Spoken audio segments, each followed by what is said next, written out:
भूकंप भूकंप अंतर्जात बलों में आकस्मिक बल है। भूकंप का अर्थ होता है पृथ्वी के आंतरिक भाग में ऊर्जा के निष्कासन से होने वाला कंपन भूकंप कहलाता है। भूकंप सिस्मोलॉजी भूकंप विज्ञान भूकंपीय तरंगों का अध्ययन किया जाता है। सिस्मोलॉजी भूकंप विज्ञान भूकंपीय तरंगों का अध्ययन किया जाता है। सिस्मोग्राफ भूकंप लेख की भूकंपीय तरंगों को मापन करने वाला यंत्र होता है जो रिक्टर पैमाने के आधार पर मापा जाता है। भूकंप मूल अवकेंद्र या भूकंप अधिकेंद्र एपिसेमिक फोकस होता है। एक तो हाइपोसेंटर होता है, एक एपिसेंटर होता है। नीचे नीचे होता है ना भूकंप मूल, उसे अवकेंद्र कहा जाता है तथा इसके ऊपर 90 डिग्री पर होता है उसे अधिकेंद्र कहा जाता है। भूकंप मूल या अवकेंद्र या फोकस पृथ्वी के आंतरिक भाग में जहाँ भूकंपीय तरंगों की उत्पत्ति होती है उसे भूकंप मूल या अवकेंद्र कहा जाता है तथा भूकंप मूल के ठीक ऊपर धरातल का वह निकटतम स्थान जहाँ सर्वप्रथम भूकंपीय तरंगें पहुँचती है उसे भूकंप अधिकेंद्र कहा जाता है जो मूल रूप से समकोण पर स्थित होती है। भूकंप में सर्वाधिक विनाश अधिकेंद्र पर ही होता है तथा इससे दूर जाने पर विनाश की मात्रा कम होती जाती है। आइसोसिस्मल लाइन या समभूकंप रेखा समान भूकंपीय तीव्रता वाले स्थानों को मिलाकर खींची जाने वाली रेखा आइसोसिस्मल समभूकंप रेखा कहलाती है। होमोसिस्मल लाइन एक भूकंप रेखा एक समान समय। एक तो देखो आइसोसिस्मल हुआ है, आइसो को मतलब तो हुआ है तीव्रता समान भूकंपीय तीव्रता। जैसे कभी 8 रिएक्टर को आए तो दूसरी जगह भी 8 को आए डब्बा स्थानांतरण मिलाना हुआ है। और होमोसिस्मल एक समान समय यानी 8 बजे आए तो भट्टे भी 8 बजे आए पान मिलाना हुआ है। मिलाने वाले स्थानों को खींचे जाने वाली रेखा को होमोसिस्मल। आइसो यानी तो समान मान होना चाहिए बाको और होमो यानी समान टाइम होना चाहिए। भूकंप तरंगे उत्पत्ति के आधार पर भूकंपीय तरंगें दो प्रकार की होती है। उत्पत्ति के आधार पर दो प्रकार की होती है, एक भूगर्भीय तरंगें होती है, एक धरातलीय तरंगें होती है। भूगर्भीय तरंगें पृथ्वी के आंतरिक भाग में चलने वाली तरंगें होती है जिनका पथ वर्गाकार होता है, जिनका कारण पृथ्वी के आंतरिक भाग के चट्टानों के घनत्व में परिवर्तन होता है। भूकंपीय तरंगें भी दो प्रकार की मैं जानूँ, एक प्राथमिक व एक द्वितीय। वह प्राथमिक तरंग को पी तरंगे कहा जाता है, पैसे प्राथमिक पैसे पी तरंगे, द्वितीय तरंगे सेकेंडरी यानी एस कहा जाता है। धरातलीय अस्थायी तरंगे जब भूगर्भीय तरंगों की धरातलीय चट्टानों से क्रिया होती है तो धरातलीय अस्थायी तरंगों की उत्पत्ति होती है। इसे एल तरंग के नाम से जाना जाता है। इन तरंगों का पथ उत्तल या ऊर्ध्वाधर होता है। प्राथमिक तरंगें 7.8 किलोमीटर प्रति सेकंड, द्वितीय तरंगें भारी है 4.5 किलोमीटर और तृतीय मुख्य तरंगें 3.0 किलोमीटर प्रति सेकंड से होती है। यानी प्राथमिक तरंग और द्वितीय तरंग हुए ना तो हल्को कंपन हो, जबकि मुख्य तरंग हुए ना प्रभावशाली कंपन होता है। भूकंपीय तरंगों के अध्ययन के आधार पर 3 प्रकार की होती हैं, प्राथमिक तरंगें और द्वितीय तरंगें, लंबी तरंगें। जब भूकंप की प्रक्रिया घटित होती है तो पृथ्वी के आंतरिक भाग से ऊर्जा का निष्कासन होता है जिसे सर्वप्रथम हल्का कंपन होता है, उसे प्राथमिक कंपन कहा जाता है। जब भूकंप की प्रक्रिया घटित होती है तो पृथ्वी के आंतरिक भाग से ऊर्जा का निष्कासन होता है जिसे सर्वप्रथम हल्का कंपन होता है, उसे प्राथमिक कंपन कहा जाता है। पी तरंगें कुछ क्षण बाद इससे भारी कंपन होता है जिसे द्वितीय कंपन कहा जाता है। तरंग तथा इसके कुछ क्षण बाद सबसे प्रभावशाली कंपन होता है जिसे मुख्य कंपन कहा जाता है। एल तरंगों को बताता है तथा सबसे विनाशकारी तरंगें प्राथमिक तरंगे, अनुदैर्ध्य तरंगे भी कहते हैं, दबाव वाली तरंगे भी कहते हैं, पी तरंगे कहते हैं। प्राथमिक तरंगे अनुदैर्ध्य तरंग कहते हैं, पी तरंगे दबाव वाली तरंग भी कहते हैं। पी तरंगे पृथ्वी के सभी भागों से गुजर सकती है यानी ठोस, तरल, गैस, ऑक्सीजन, पेपर, चढ़ाव वाले कौन सी तरंगे जगह सभी भागों पी तरंगे होती है। पी तरंगों की औसत गति 7.8 किलोमीटर प्रति सेकंड होती है। पी तरंगों में अणुओं की गति लहर के समांतर होती है अतः इन्हें अनुदैर्ध्य तरंग भी कहा जाता है। पी तरंगों से चट्टानों में फैलाव यानी पी पै पै पैगरा अनुदैर्ध्य वजह ऊपर नीचे वजनाभि को फैलाव और संकुचन होता है। ये ध्वनि तरंगों की तरह गति करती है, जितना बल पीछे से लगता है उतना ही आगे बढ़ती है। इन्हें दबाव वाली तरंगे भी कहा जाता है। पी तरंगे पृथ्वी के क्रोड कोर का अंततम भाग होती है। पी तरंगों की गति सबसे तीव्र होती है। फिर द्वितीय तरंगे होती हैं, द्वितीय तरंगे होनी आधी तरंगे होती है, अनुप्रस्थ तरंगे होती है, सेकेंडरी वेव कहा जाता है। एस तरंगे केवल ठोस भाग से गुजरती है। औसत 4.5 होता है, 7.8 को 4.5 किलोमीटर प्रति सेकंड होता है।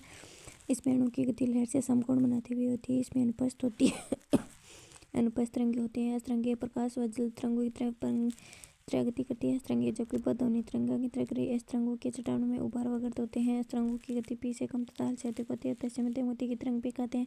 पृथ्वी का बाह्य कोर तरल होने के कारण एस तरंगे लुप्त हो जाती है। एस तरंगे पृथ्वी के क्रोड कोर अंततम भाग में नहीं पहुंच पाती है। वे लंबी तरंगे धरातलीय तरंगे एल तरंगे होती है, लॉन्ग वेव कहते हैं। ये ऊपरी धरातल का अनुसरण करते हुए चलती रहती है। सबसे विनाशकारी तरंगे होती है। इन तरंगों की औसत गति 3.4 किलोमीटर प्रति सेकंड होती है। फिर भूकंपीय तरंगों की गति व चट्टानों का घनत्व पूछ ले जना चट्टानों के घनत्व हुआ भूकंपीय तरंगों की गति में समानुपाती सिद्धांत होता है। चट्टानों का घनत्व बढ़ने पर भूकंपीय तरंगों की गति में वृद्धि होती है। क्वेश्चन पूछ लिया जाना कि भाई चट्टानों की वृद्धि भूकंपीय तरंग की गति में वृद्धि होती है कि तो होती है।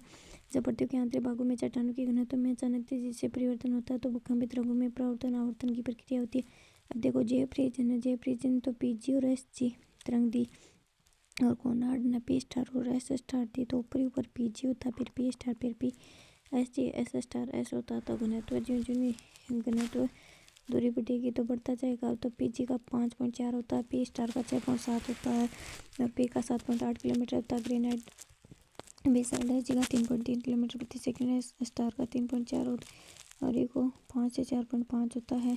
चट्टानों के घनत्व के अंतर के आधार पर भूगर्भीय तरंगों की गति में गहराई के साथ अंतर देखा जाता है, जिसमें ऊपरी सतह में सबसे धीमी गति की पीजी व एच जी तरंगें चलती है, जिनके बारे में सर्वप्रथम सूचना जेफ्रीज मध्य ने दी थी। मध्य भारत में जहाँ भूकंपीय तरंगों की गति पीजी व एच जी से अधिक तथा पी व एस तरंगों से कम होती है, जिन्हें पी स्टार व एस स्टार गतिमान लगभग पीजी और एच जी तो अधिक हो लेकिन पी और एस से कम होती है, मध्यम गति होती है। इनके बारे में सर्वप्रथम जानकारी कोनार्ड मध्य ने दी थी। फिर भूकंप को छाया क्षेत्र को क्वेश्चन भी आया कि पृथ्वी का वह भाग जहाँ भूकंपीय तरंगों से प्रभावित रहती है भूकंप में छाया क्षेत्र कहलाता है। तो भूकंप का छाया क्षेत्र 105 डिग्री से 145 डिग्री के बीच में होता है, यथार्थ 103 से 143 के बीच में होता है।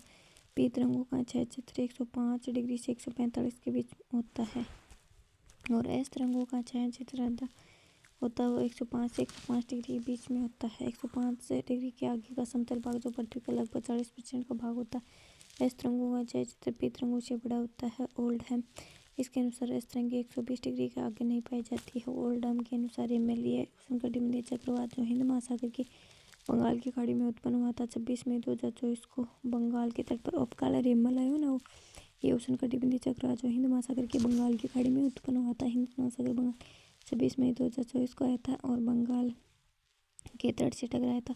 उष्णकटिबंधीय चक्रवातों को हिंद महासागर में तो साइक्लोन कहा जाता है। उष्णकटिबंधीय चक्रवाती ने पान हिंद महासागर में साइक्लोन कहते हैं। रेमल नामकरण ओमादेश के द्वारा दिया गया था और रेमल अरबी भाषा का शब्द जिसका अर्थ होता है। भूकंप के पैमाने 2 पैमाने होते हैं, एक रिक्टर पैमाना होता है, एक मर्सिली पैमाना होता है। तो रिक्टर पैमाना या स्केल रिक्टर पैमाने का विकास 1935 में चार्ल्स फ्रांसिस रिक्टर ने किया था। ये मात्रात्मक संख्यात्मक पैमाना जिसमें निष्कासित होने वाली ऊर्जा की मात्रा के आधार पर मापन किया जाता है। लोगरिथम या लघुगणक की पैमाना होता है, इसमें के मान 0 से 10 तक होता है। रिक्टर में 0 से 10 तक होता है। रिक्टर पैमाने का मापन सिस्मोग्राफ भूकंप के यंत्र से भी किया जाता है। खटे 0.9 भी हुआ है।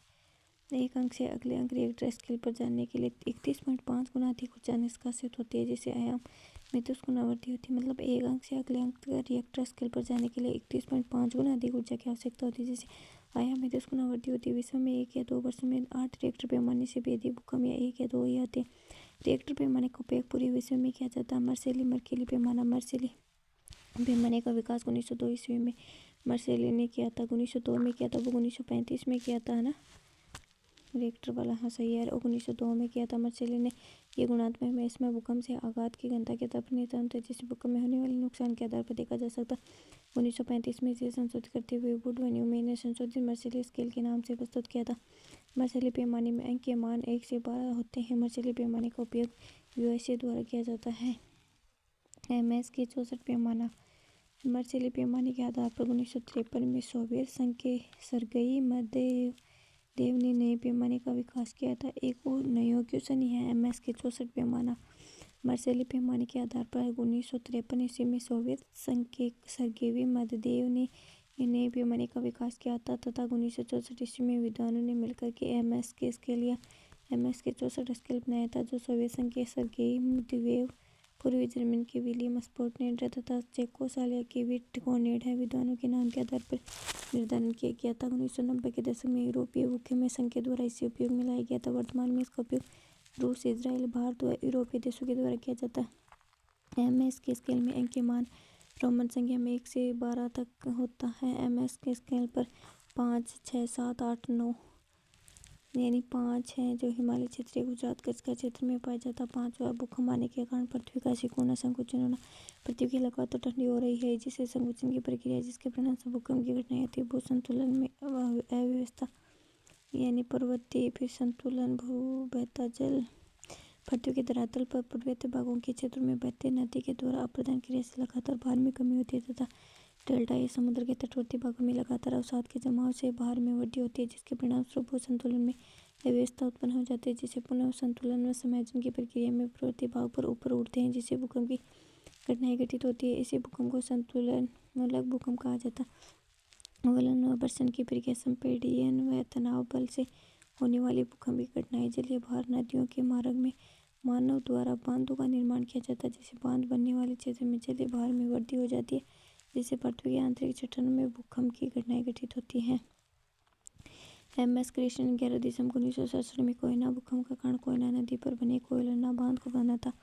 फिर प्रत्यास्थ पुनर्संरचना सिद्धांत था, इलिस्टन रिबाउंड थ्योरी एच.एफ. रीड ने अपने सिद्धांत के अनुसार बताया था कि चट्टानों में रबर की भांति लोचकता का गुण पाया जाता है, जिससे निरंतर चट्टानें फैलती, लेकिन एक अंतिम सीमा के बाद चट्टानें घर्षण क्रिया से टूटकर पुनः स्थिति में आने से भूकंप की उत्पत्ति होती है। ज्वालामुखी उद्गार या विस्फोट, ज्वालामुखी उद्गार से गैसें धरातल को तोड़ती है, जिससे कि भूकंप की उत्पत्ति होती है। प्लेट विवर्तनिक क्रियाएं, प्लेटों के संचलन, भूकंप की उत्पत्ति से संबंधित प्रामाणिक व आधुनिक सिद्धांत। प्लेट विवर्तनिक सिद्धांत, भूकंप की घटनाएं प्लेट के किनारों के सारे घटित होती है। प्लेट किनारे 3 प्रकार के होते हैं। एक तो अभिसारी विनाशकारी होता है।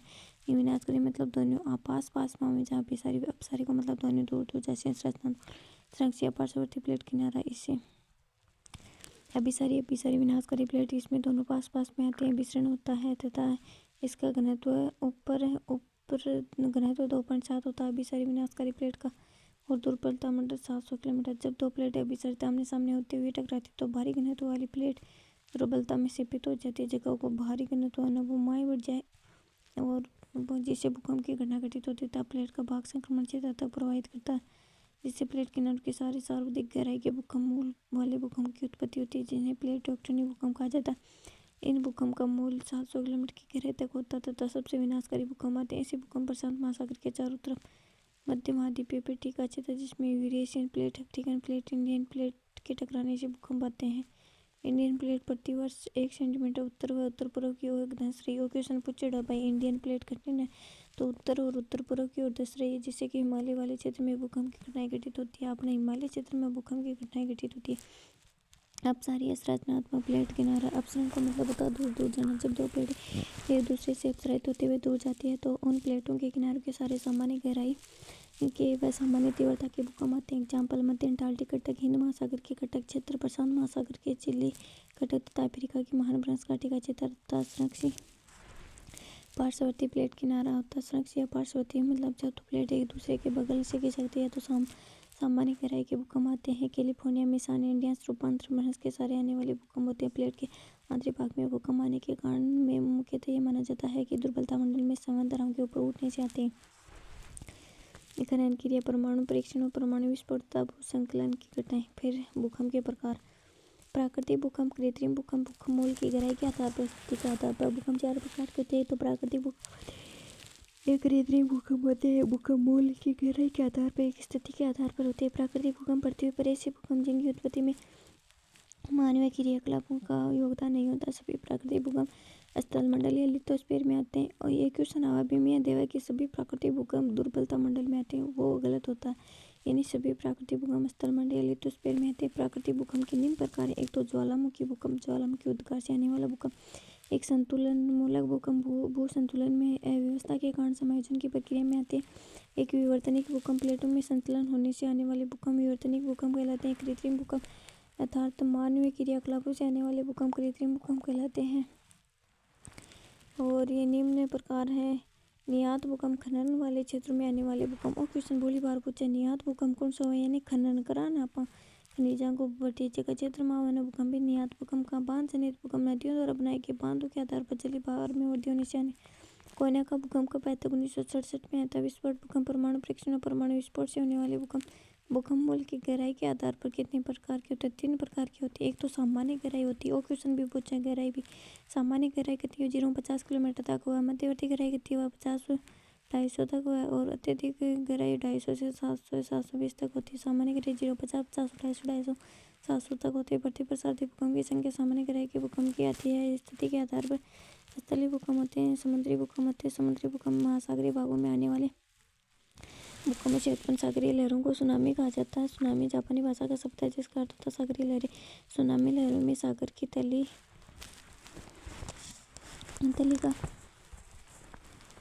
का एक साथ गति करता है जिससे कि तटवर्ती भागों में सार्वत्रिक विनाश होता है। तटवर्ती भागों में मैंग्रोव वन, जवारी वन सुनामी लहरों के प्रभाव से कम करते हैं तथा सुनामी लहरों के प्रभाव से मैंग्रोव वनों का विनाश भी होता है। एग्जाम्पल 26 दिसंबर 2004 को इंडोनेशिया के सुमात्रा द्वीप के पास से हिंद महासागर में समुद्री कंपन से उत्पन्न सुनामी लहरों के प्रभाव से इंडोनेशिया, भारत, श्रीलंका, मलेशिया तटवर्ती भाग प्रभावित होते थे।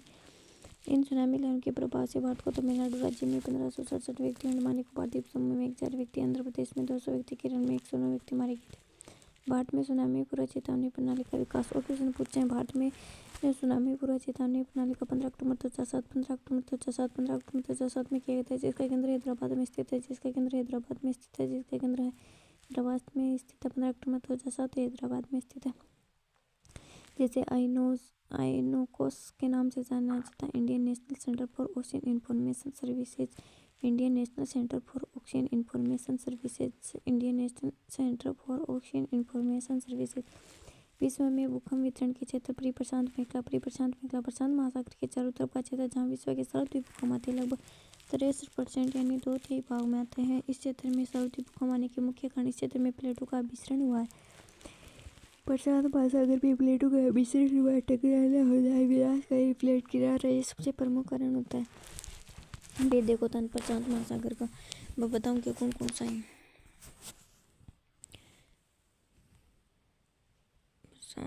प्रशांत ऑस्ट्रेलिया, न्यूजीलैंड है, इधर प्रशांत महासागर होता है, इधर पाकिस्तान, ये से दिया हुआ है। तो फिर इस क्षेत्र में ज्वालामुखी उद्गार होता है। इस विश्व में सर्वाधिक सक्रिय ज्वालामुखी पाए जाते हैं। ये क्षेत्र जल स्थल का मिलन होता है। जल रिस करके भूमि में नीचे जाता है। पृथ्वी की आंतरिक भाग की ऊष्मा से जल जलवाष्प में बदल जाता है। ये क्षेत्र धरातल को तोड़कर बाहर निकलती है। भूकंप की उत्पत्ति होती है नवीन वलित पर्वतीय भाग रोकी जो एंडी जो अभी भी असंतुलन की स्थिति में होने से समायोजन की प्रक्रिया में भूकंप आते हैं। एक मध्य महासागरीय पेटी जैसे भूमध्य सागर में तुर्की, ईरान, अफगानिस्तान, पाकिस्तान, भारत, म्यांमार होते हुए इंडोनेशिया के परिप्रशांत मेखला मिलती है। इस क्षेत्र में मध्य महाद्वीपीय पेटी में 21% आते हैं। यहाँ भूकंप आने के कारण प्लेटों का विसरण ही होता है। ज्वालामुखी उद्गार से आते हैं नवीन वलित पर्वतों का होना जहाँ संतुलन समायोजन की प्रक्रिया में संतुलन मूलक होता है। नवीन वलित पर्वत कौन कौन सा है? आल्प्स है यूरोप में, आल्प्स यूरोप, एटलस उत्तर पश्चिमी अफ्रीका, पोंटिंग तुर्की में, टारस तुर्की में, अल्बुर्ज ईरान में, जेग्रोस ईरान में, हिंदुकुश है, हिमालय भारत में है, कुनलुन चीन में है, अरकाना युमा म्यांमार में, प्योंगयांग म्यांमार में, मध्य अंटार्कटिका तट क्षेत्र अंटार्कटिक महासागरों के बीचों बीच, आइसलैंड से बोवेटक द्वीप, आइसलैंड से बोवेटक द्वीप, मध्य अंटार्कटिका से बोवेटक मध्य अंटार्कटिका तक होता है जहाँ प्लेटों का अपसरण होता है। देखो याद रखना मतलब एक तो परिप्रशांत में तो विसरण हुआ है और मध्य मायने और दूसरों ने एक मध्य महाद्वीपीय पेटी इसमें भी अभिसरण होता है जबकि मध्य अंटार्कटिक पेटी को अपसरण हुआ है। अपसरण यानी दूर जाती है। अपसरण जिस राष्ट्र भूकंप के घटना अफ्रीका की महान फ्रांस घाटी, अफ्रीका में जेम्बेजी नदी, मालावी से लाल सागर होते हुए मरी सागर तक विश्व की सबसे बड़ी फ्रेंच घाटी है। प्लेटों के अपसरण होने से भूकंप की उत्पत्ति होती है। पार्श्ववर्ती संरक्षित प्लेट किनारों के सारे भूकंप की घटना होती है जैसे कि कैलिफोर्निया में सैन एंड्रियास भ्रष्ट रूपांतरण भ्रष्ट के पास भूकंप की घटनाएं घटित होना। भारत में भूकंप के क्षेत्र भारतीय भूभौतिकी प्रयोगशाला, भारतीय भूगर्भीय सर्वेक्षण, संस्थान और भारतीय मौसम विज्ञान भारत सरकार द्वारा भारत में लगभग 1200 भूकंपों का अध्ययन विश्लेषण करके भारत को 5 भूकंपीय क्षेत्रों में बांटा गया है। 5 इन्हें याद रखना। एक वह अत्यधिक शक्ति जोखिम क्षेत्र, ये हिमालय क्षेत्र का भाग होता है जिसमें उत्तर पूर्वी राज्यों का भाग आता है। यानी हिमालय क्षेत्र होना उसमें अति ज़्यादा ही हुआ। सिक्किम, पश्चिम बंगाल, बिहार, उत्तर प्रदेश, उत्तराखंड, जम्मू कश्मीर का क्षेत्र, गुजरात का क्षेत्र आता। फिर अधिक क्षति जोखिम क्षेत्र, ये अधिक क्षति जोखिम क्षेत्र के पास हिमालय का भाग है, उत्तर का मैदानी भाग व दिल्ली का क्षेत्र आता है। फिर मध्य क्षति जोखिम क्षेत्र, निम्न क्षति जोखिम अति निम्न, ये भारत के दक्षिण के पठार के क्षेत्र का आंतरिक भाग है। फिर है सुनामी जनक भूकंप। महासागरीय भूकंप में जब रिक्टर पैमाने पर 7 या 7.5 परिणाम वाले भूकंप आते हैं तो उसे सुनामी लहरों की उत्पत्ति होती है। समुद्र में भूकंप के प्रभाव से जब उत्थान होता है तो सुनामी लहरें बाहर की ओर आती है तथा जब महासागर में गठ बनता है तो चारों तरफ से मौसम खुद की तरफ जोरों चलती, लेकिन जब महासागरीय भागों में नदी लंब में स्ट्रिक की स्लिप फोल्ड के सारी प्लेट में गति होती है तो भूकंप की उत्पत्ति होती है, लेकिन सुनामी लहरों का विकास नहीं होता। 11 अप्रैल 2012 को हिंद महासागर में इंडोनेशिया के पास समुद्र में भूकंप रिक्टर पैमाने पर 8.0 से अधिक परिणामों का था, लेकिन नतीजतन वर्ष के सारे भूकंप की उत्पत्ति होने से सुनामी लहरों की उत्पत्ति नहीं हुई। जब सुनामी लहरें तट के समानांतर चलती है तो उन्हें सुनामी सिंड्रोम कहा जाता है। सामान्यतः सुनामी लहरों की औसत ऊंचाई 3 से 4 फीट होती है, लेकिन अधिक तीव्रता के भूकंप आने से सुनामी लहरों की ऊंचाई में अधिक भी देखी जा सकती है। 1883 में क्राकोटावा की ज्वालामुखी इंडोनेशिया में 120 फीट ऊंची सुनामी लहरों की उत्पत्ति हुई। लगभग 37,000 लोग मारे गए थे। जापानी ट्रेंच गढ़ के पास भूकंप आने से 1933 में 90 फीट ऊंची सुनामी लहरों की उत्पत्ति हुई थी। भारत में भूकंप के उदाहरण 1737 ईस्वी का कलकत्ता का भूकंप, जिसमें 3 लाख लोग मारे गए थे। 30 सितंबर 1993 को लातूर का भूकंप, महाराष्ट्र की लहरी, जिसमें 30,000 लोग मारे गए थे। 26 जनवरी 2001 को भुज का भूकंप, जिसमें 50,000 से 1 लाख लोग मारे गए थे। इस भूकंप की तीव्रता 8.1 थी, जिसमें 8.45। इस भूकंप के दौरान अंजार व बिजवा कस्बे पूर्णतः नष्ट हो गए थे। भुज को 90% की हानि हुई थी। फिर है भूकंप के प्रभाव सकारात्मक नकारात्मक। सकारात्मक प्रभाव भूकंप से पृथ्वी की आंतरिक संरचना की जानकारी प्राप्त होती है। भूकंप से चट्टानें टूटती है, जिससे मृदा निर्माण की प्रक्रिया में सहायता होती है। नई संरचना का निर्माण होता है। एग्जाम्पल 16 जून 1811 को कच्छ के भूकंप में 24 किलोमीटर लंबा स्थल भाग ऊंचा उठ गया था, जिन्हें अल्लाह का बांध अल्लाह फाल्ट कहते हैं। नकारात्मक भारी जनधन की हानि होती है। भवनें, इमारतें, पुल अधिकार टूटना, संचार विद्युत व्यवस्था ठप होना, मतदाता का दर होना, नदियों के मार्ग बाधित होना तथा बाढ़ की स्थितियां उत्पन्न होना, भूसंकुलन की घटनाएं होना, सड़कें टूटना व रेलवे लाइन कम होना, जिससे परिवहन व्यवस्था बाधित होती है। आगजनी की घटना अर्थात भूकंप से संपूर्ण अर्थव्यवस्था छिन्न भिन्न हो सकती है। भूकंप पूर्व सूचना के स्रोत गहरे कुओं के क्षेत्रों को रेडिएंट गैस का निष्कास होता है। भूमिगत जल स्तर में अचानक परिवर्तन होता है। बिलकारी जीवों का पक्षियों का सामान्य विवाद होता है। 26 जनवरी 2001 को भुज के भूकंप से 2-3 दिन पूर्व ही मुर्गियों द्वारा अंडे कम देना। अब देखो थे बोला का तेरी स्पीड बहुत है, तो स्पीड तो मैं मेरे हिसाबों पर दूँ कि भाई मैं मन वो आवा है तो मैं रीडिंग लगा रही हूँ, तो थान समझ में आओ तो देख लियो। ठीक है, नहीं स्पीड कम भी हुआ है तो कम कर लियो।